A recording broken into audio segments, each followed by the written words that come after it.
Oh yes, you're welcome back to African Colonization TV and Biafran History. In today's video, we are going to dive deep into this debate concerning the Igbo and the Israel. You know, so many people they will come out and they will tell you Igbo and Israel they are one. They are from the same tribe, the same ethnic group, and the same everything. This man you are seeing is going to give us clarification and is going to explain to us a lot of things concerning this issue of Igbo and Israel heritage. In fact, don't skip any part of it because it is a very high debate and a very high discussion in between the Israel man and also a Nigerian man, which is an Igbo man that based in Israel and everything, all his life and everything is about Israel and his children. Now he has now come out to give us clarification concerning how the Igbo and Israel is one and what make them believe that truly an Igbo and Israel, they are the same descendants of of Abraham and other things. And then, in fact, he said a lot of things in this video. Just watch by yourself so that you will understand what we used to tell you concerning the Israel and Igbo. That is why you see during Mazen Kano when he left Nigeria, the place he landed, the four other places were the Israel before going other places. And even though when the Igbo is doing anything, they will tell you that they are supporting and they are, in fact, they are aware of that Israel will support them in getting whatever they want to get in Nigeria. The issue of consent, the issue of enrichment was, you know, whenever Igbo man or Igbo tribe is trying to do anything, they used to involve Israel in it. The main reason why they used to involve Israel, they used to call Israel in whatever they want to do in Nigeria. And then not only that, because of the Israel is a Christian, is a place where Christian started from. Because some people may tell you that because of Israel is a Christian nation. If you go further, Israel is not a Christian nation. So they are even different from Christianity. They are Jewish nation and the Christianity nation are also different things. But the foundation of Jesus Christ or the foundation of Christianity all is from Israel. But that one is apart. The Igbo used to call Israel to be involved in whatever they are doing because of their belief that they are from Israel tribe. Just watch by yourself, then you will see what we are telling you because this man he explained and he exposed a lot of things in this video. And then as you're watching, comment down below what you think about your thing. Like and share for everyone to see the thing that is happening in Nigeria. Hello, here we are in Jerusalem. I'm Harry Rosenberg and this is Remy Ilona. Remy has traveled here from Nigeria, well really from Florida. He's studying at the Florida International University, but he comes from Nigeria, from the Igbo tribe, otherwise pronounced Igbo.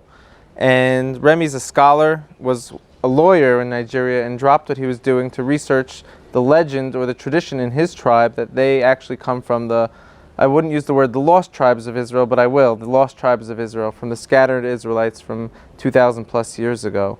Remy has done a lot of research and written a few books on the topic. The Igbo people number, I think, about 40 million people, so we're about to have a conversation, and I think it will get interesting. So you're saying that the Igbo are from the tribes of Israel. Now, Yes. are you saying this, or are the people on the ground in Nigeria also saying this? Every Igbo says that the Igbos came from Israel. The 40 million Igbo people say that they came from Israel. And an opinion poll has been done. Daniel Lees, who earned his PhD studying the Igbos, who worked at the University of Basel and the Tel Aviv University, conducted an opinion poll.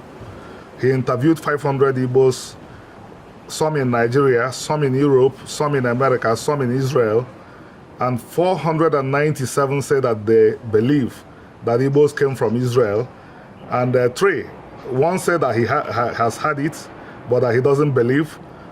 too say that they don't believe, but they spoke further, and it was clear that why they don't believe is because they have the wrong notion that there are white people and the black people in the world, and they wrongly believe that the people of Israel are white.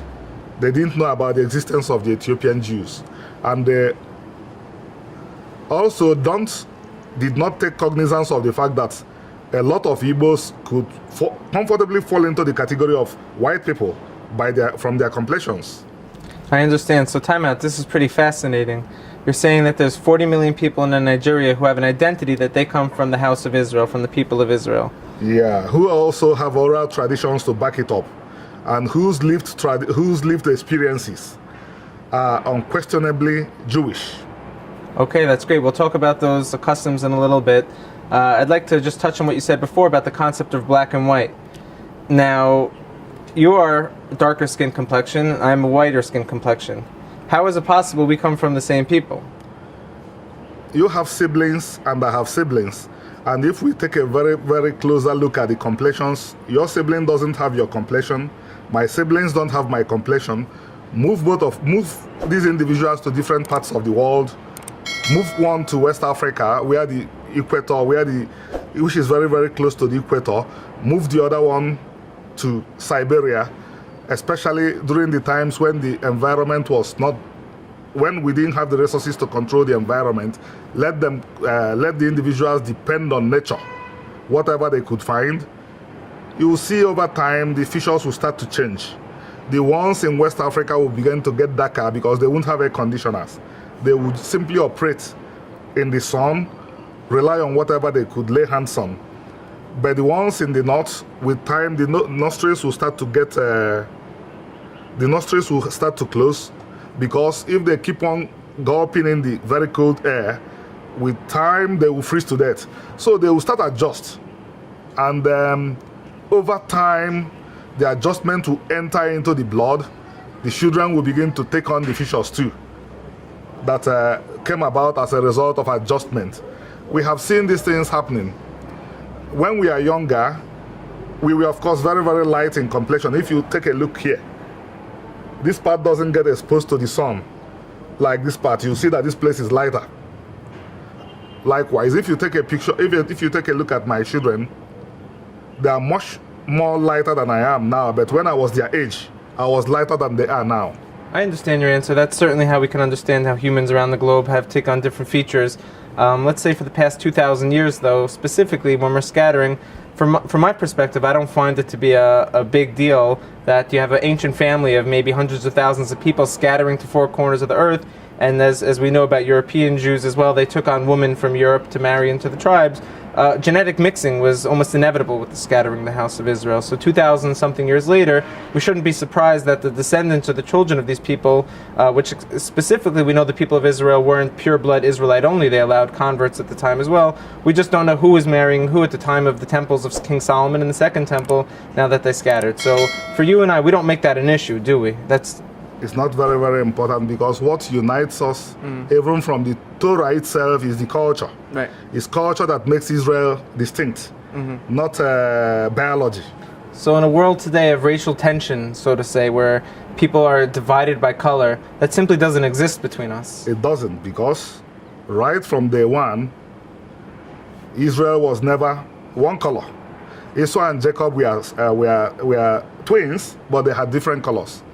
And if you moved on further, you will see that race was certainly not an issue in Israel. It was culture. If that's the case, then we're giving too much time to this topic. Unfortunately, the world, they're still dealing with this, but we're beyond that, right? And we will help the world to resolve it. We'll help the world, but we'll move forward in this conversation right now. Yeah. So now I'd like to ask you furthermore.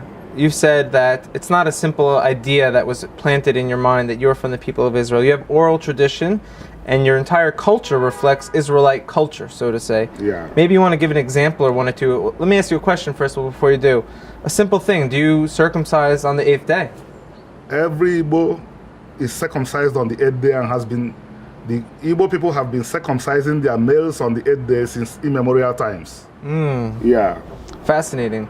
And now you have a word for the Torah or for God in your culture? The Igbo word or the Igbo phrase for the Igbo culture is omenana. if you translate it to English, what you have is things, commandments you observe in the land. Uh-huh. That's interesting, because when you look at the Torah, a lot of it is based on the actual things that we have to do when we're in the land of Israel. Yeah. We made sure we retain that, so that because the retention of that helped us to observe the commandments. And now at the time that the Igbo went into exile, I'm trying to put this into perspective of when this happened so we understand what culture they might have retained and what happened in Israel after they left. So this was around the Babylonian exile, the Igbo were... Yes. My studies, my probing indicates that we were the group that moved into Egypt, while you were the group that moved into Babylon. We are taken into Babylon. Right, so historically, this was at the destruction of the first temple before the second temple was built. Absolutely. And the Jews, quote unquote, the Judeans, were exiled into Babylon, but not 100% of them went into Babylon. We even know some were left in the land, but a lot of them are exiled south into Africa as well. Yeah, the Torah says that a large part of them trying to evade Babylon, which came to exact retribution for the killing of Gedaliah, moved into Egypt. Okay. Yeah. And from Egypt, you can trace your travels all the way throughout Africa, where you ended up in Nigeria how many years ago? We have been in Nigeria more than 1,000 years, but I think we moved around, lived around North Africa and other parts of West Africa for at least 1,000 years, and the roots are very, very clear, because life continued in the roots until even modern times. So here's where I'm going with this. So you left Israel at the time of the Babylonian exile. You were in Africa. So by the time that the Judeans returned to Israel with the Second Temple, with Ezra and Nehemiah, and came back from, not all of them came back, but a large percentage did, they settled the land, and they started to codify the law and write down laws of Israel. And eventually, a few hundred years later, they redacted the laws and they made an oral law, and this became what the Jewish law is today. But by the time that was all happening, you were already deep in Africa, lost. Yeah, but interestingly, to show you that those laws belong to all of Israel, we see those laws that the people that went to Babylon codified in Omenana. Yeah, everything that was codified and called the oral law, the Mishnah, Gemara, and the Talmud, you find them in Omenan as well, which means that the group in Babylon simply wrote it down, while the group that moved into Egypt and moved into the hinterland of Africa continue to live it. And this is obviously what your books speak about a little bit. Yeah. I think on the title of your book you said the largest Jewish diaspora. The Igbos and Israel, an intercultural study of the largest Jewish diaspora. That's great. Yeah. It's phenomenal. Okay, so we can move on a little bit now. Now, you and I are having this conversation. Does anyone else in the world know about this? I recall, I'd like to bring up, we were at a university together, actually at a scholarly conference, where there was professors there from Hebrew University, Tel Aviv University, University of Utah, and this conference was specifically designated to talking about the Igbo-Israel connection. We both spoke at this conference. How did you feel about that conference? That conference was very, very good, because it was an opportunity for people in academia to have access to what we call primary sources. Because all along we know that they have not had access to primary sources. They have relied mainly on works done by people that did not know the culture and did not know the history very well. Okay, that's amazing. I spoke alongside you there, and we addressed something very interestingly. Not only did we make it very clear and understandable that there is a connection with the Igbo tribes and the people of Israel. There's a history and it's real, and we're going to move forward doing something together. I also spoke about something which could be a little controversial, which is the Hebrew Israelite phenomenon in America, where you have descendants of the transatlantic slave trade identifying with being of the children of Israel. Now, can you tell me, in this transatlantic slave trade, was there any Igbo blood? 31% of the African American population is believed to be of Igbo ancestry, because Igbo land suffered more from the slave trade than any other part of Africa. And the Igbos were dumped in places that are presently the United States of America, more than in other parts of the Americas. So definitely, a lot of the group identified as African Americans today have Igbo ancestry. The question now is for us to know who and who descended, and a few of them have gone ahead to do their DNA studies And what we see is that they have Igbo roots. We have TD Jakes. We have Forrester Whitaker. That's very fascinating. I mean, we know that Israel isn't, like we mentioned before, pure blood only. It doesn't have to be you are a direct descendant of the house of Israel to be part of the house of Israel, because the Torah is very clear that people can join the house of Israel. But if the 31% of the slave trade you're saying was made up of Igbo, now today, with all the marrying, everyone marrying each other, we could assume there's Igbo blood scattered throughout the whole African American diaspora. Is that correct? We can assume that because with the intermarriage, they were mixed together. It will be very, very difficult to find an African American that does not have Igbo blood today because the group intermarried. This is mind-blowing. Now, I'd like to go a little deeper. The African American Hebrew Israelite groups, they identify mainly with this movement. Not mainly, but they say they fulfill a lot of the curses in Deuteronomy in the Bible that says when God's going to curse the children of Israel if they don't listen. They identify with being from the house of Israel because of those curses. What we're trying to suggest here maybe is that could be true, very well true. That's not the only reason that they are from the children of Israel. If you follow where they actually came from, there is a clear trace. I say there's no smoke without a fire. Look where the slave ships came from. Look where they came from. There's Hebrew Israelite culture. There's the people of Israel saying that they're right there. And Olaude Equiano, whom I'm sure some of them may have had access to, spoke about this and wrote about this as far back as the 17th century. This guy was captured at the age of 9 as a slave. He made his way to England, educated himself, bought his freedom. Once he saw the Jews, he said, these are the Igbos. He almost said that these are the Igbos. He compared the traditions, compared the culture, even went as far, I'll be a little bit funny here, he said they wore beards like our ancestors wore their beards. Okay, great. Yeah. Yes, they say it's a recent phenomenon that the people of Israel shave, but hundreds of years ago was not the case. Everybody's, in Igbo land, everybody's grandfather had beards. Okay, that's great. Okay, I'd like to continue a little farther, once we're in controversial topics, maybe to dive a little deeper. Now, Israel and the Igbo people, do we have any history, modern history with each other? I remember you were telling me something about there's a Biafra and some political issues where Israel intervened and stepped in. Deep history, quite a deep history. From 66 to 70, the Igbos were in real trouble. 1966. 1966 to 1970, the Igbos were in real trouble, and the State of Israel and the world Jewish community helped. There was genocide against the Igbos. People were starving to death. At the end of the day, 3 million starved to death. From our records, the world Jewish community, alongside some other good organizations, contributed a lot of food, and Israeli pilots made sure that the food was flown to the starving Igbos. Okay. And it was, why I said that the history was deep was, prior to that, to the terrible problems, the State of Israel and the Igbos had special relationship. From what we learned, the relationship was deep to the extent that Israel had already started setting up a kibbutz in Igbo land before the problems began. First of all, that's amazing. I'd love to see what happened with that kibbutz, and we should see many more of them. Yeah. Now, so you're talking about at a time where Igbo land was considered Biafra, or was once Biafra and was trying to return to Biafra, right? I'm talking about the period when it became Biafra.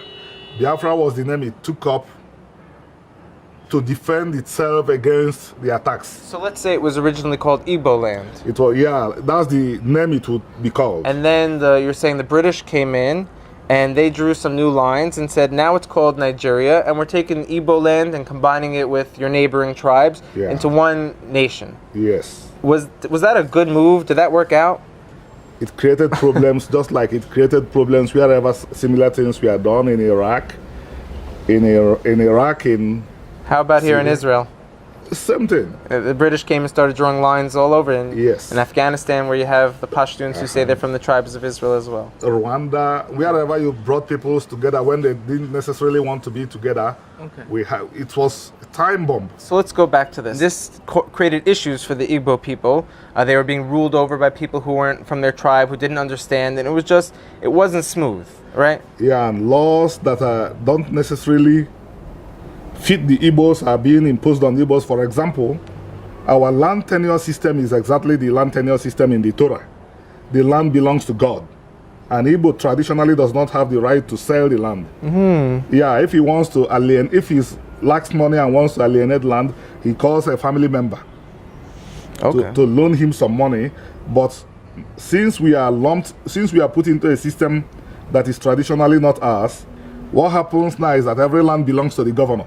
So he can take a land that traditionally belonged to God and do away with it. Okay, that's interesting. And now this was at a time where you guys wanted to go back to being independent, with the Igbo people being autonomous, ruling over themselves, which is very justifiable. And you created something called Biafra, which separated you from Nigeria. And then all of a sudden, 3 million people were killed? How did that happen? Pogroms led to the pogroms. Mass killing of Igbos led to the Igbos making the effort to leave Nigeria. They felt that the only way they would be safe was to leave Nigeria. Yeah, but Nigeria fought against the Igbos and forced the Igbos back into Nigeria. That's what happened. Okay, so this was something like some sort of mini Holocaust, so to say. That's what the two chief rabbis of Israel in 1968 called it. They say that Auschwitz is taking place in Biafra. Okay, so Israel recognized it, and eventually they sent in Air Force to break the blockade. To help the starving. And help, okay. Now, we have a beautiful past. Now, what's the future going to look like between the Igbo-Israel relationship? Let me ask you a question. Israel is not the largest place in the world. We do say in the future it will stretch out to inhabit the exiles that return, but you have 40 million Igbo tribal individuals. Are they interested in all picking up, leaving Nigeria and coming to Israel? Or is there going to be a future where there's going to be a coexistence between the two of us, where they remain in Nigeria? I think that an air corridor will exist, whereby both peoples, the Jews and the Igbos, will freely move and interact as the brothers and sisters that they are. Yeah, because the Igbos have territory in Nigeria that is not in contest by anybody. All that is needed, all that I believe is necessary is for that territory to become a territory run according to Torah again. Then it's just like Israel. Of course. And now we were speaking even more specifically. We're working on a project together on the I-Tribe, a social network designed to map out the lost house of Israel. And what we've begun to do, I think we already have 30-something villages or communities mapped out. We have a digital social network where people who are from the tribes of Israel can register their community. Now, if I go to that map today, it shows the shape of Biafra, of all these communities that are registering, logging themselves in. Now, you were mentioning there's something specific that they would require from Israel as far as our intellectual property and technologies go. That was electricity, correct? Yeah, we need electricity there so that the place will become what it was in the 60s. Scholars that wrote about the Igbos in the 60s said that their territory resembled a large workshop.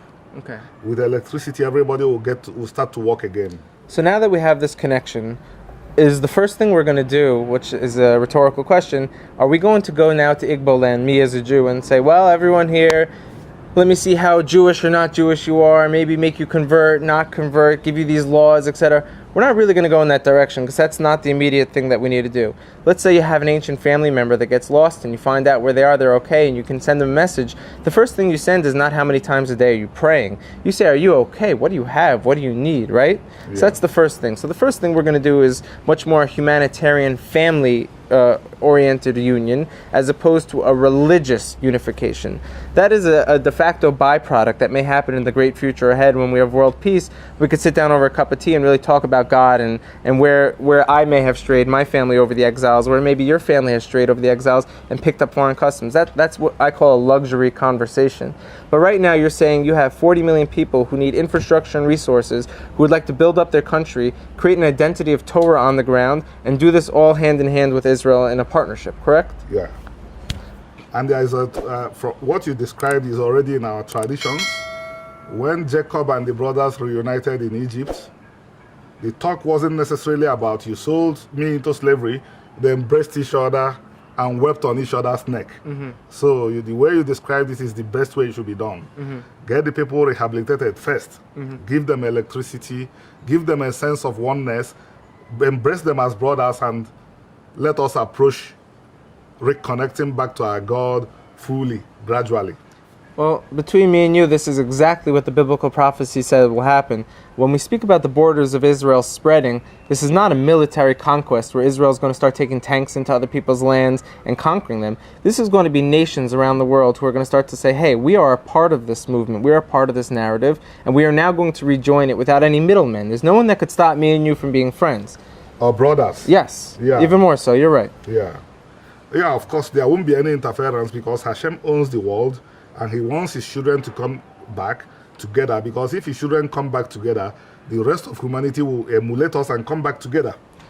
Yeah, this is a very exciting future. This means we have what to be optimistic about. Yeah, it's something also worth fighting for. Something worth fighting for, spiritually and physically. Yes. Not hurting anyone, though. Of course, not fighting with tanks and guns. With and your bullets. energy and your time. Yes. And your voice. Because it's a holy task. Right. And now on social networks, you see Igbos and Jews starting to interact. They interact a lot. That's fascinating. It's one of the pluses of these social networks is, there was a letter written by the students of the Vilna Gaon, a great rabbi in Europe, and they wrote a letter from Tzfat, northern Israel, seeking out the lost tribes. This was about 200 years ago, seeking out the lost tribes. And I believe it went into northern Africa, and they were trying to look from there where they were. Now, what people 200 years ago were trying to do with letters and emissaries and dangerous journeys, you're saying is just happening casually today on social networks. There's just conversation flowing back and forth between these people with a common identity. Yeah, that is one of the blessings of our time. What our ancestors lacked the resources to do very effectively, but they had the courage, they had the conviction, and they began. Baruch Hashem, we have the resources to do them perfectly now. That's incredible. So that really concludes what I think we summarized it. Everyone has an attention span today of, I think this is the amount of a goldfish, not to insult anyone, I'm included. So we're going to wrap it up for now. If anyone would like to follow up, we have a website where we're mapping out the tribes of Nigeria, where people can actually go and interact with these communities and help financially donate to bring technology to them and put them on the map. It's itribe.us, itribe.us. And you have books that you're selling. Would you like to just say the name one more time where someone could find on Amazon? One they call the flagship. They call it the flagship because it's so detailed, it's so comprehensive. It is the Igbos and Israel, an intercultural study of the largest Jewish diaspora. Mm-hmm. Israeli scholars and other Western. And we actually got an angel came in and just made a swoop. Israeli scholars and Jewish scholars from the diaspora are studying it, because what they find very, very fascinating about the book is that the Igbos that knew no rabbis have traditions that are directly equivalent, that are identical to many of the traditions of the Jews that developed the rabbinic tradition. Is the primary one, but there are 7 others. Among them are wanderings. Israel saw the sea in deep Africa, and many other books that are available also. Amazing. Well, Remy, put it there. Thank you. This is a very powerful discussion. It's a very, very powerful discussion. To analyze everything the way it is. You all have seen the way he debates and then he explains everything, the way everything is happening in Igbo land, in Israel, the relationship between Israel and Igbo, and where they're compelled together, and how they relate within themselves. If you are an Igbo person, you come, or you are not an Igbo person, you come to an Igbo land, there are many things today, even till today, that they are doing in Igbo, and they are also doing it in Israel. Mostly this issue of circumcision and the other thing that he explained here, there's also the same thing. And there are some Igbo name that you will be hearing, it will be answering like the one in Israel.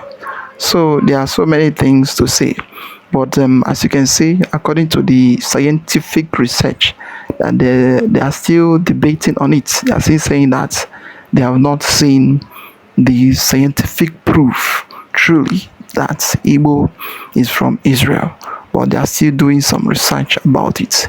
In fact, in this course and in this subject, we are still going to go deep about it, and in our next video we are going to go deep concerning the Igbo being in the Bible and other parts, and where Mazi Nnamdi Kanu discuss the whole thing concerning Igbo being in the map of Israel. In fact, a lot is happening. This, our brother, will say kudos to him, because he tries. He shows that he's an Igbo man, truly Igbo blood and Igbo everything. And the way he explained everything here, it shows that he read his book very well. He went to school very well, and you understand what it means by being an Igbo man. No matter how you hide something or how you take something away from people, at the end there will still be some recall or some coming back, because at the end those things you're hiding from them, they will still get it, either now or later. That is what is it. And the main reason why the government is afraid of all those things, seeing a world power supporting a nation that is so strong like Igbo, is a very, very big problem with the country, and also the Britain, who is fighting harder so that the Igbo will not see the light of the day. It will also be a very big problem to them. That is why you see so many things being hidden underground. But as time goes on, we are still going to do a more clarification on it.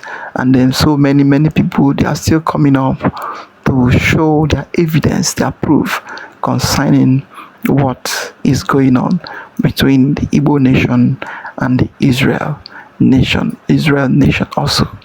As you're watching, like, subscribe, and share for everyone to see things going on in Biafra land. Thank you for watching.